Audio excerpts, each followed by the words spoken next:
Hello mga kaibigan, maligayang pagdating sa aking channel. Nandito ako na may magandang video. Bago lumipat sa aming video, huwag kalimutang mag-subscribe sa aking channel, i-like at ibahagi ang aking video.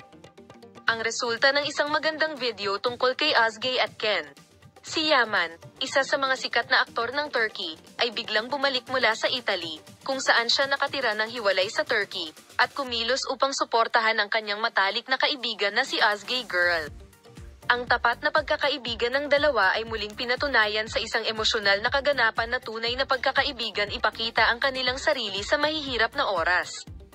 Ang Ken Yaman at Özge Gürel ay kabilang sa mga nangungunang pangalan sa Turkish television world at matagal nang nagtutulungan.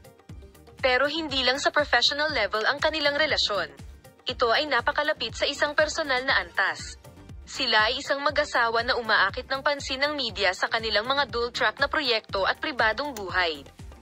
Matapos magkaroon ng biglaang problema sa kalusugan si Özge Gürel, hindi pinabayaan ni Ken Yaman ang kanyang kaibigan.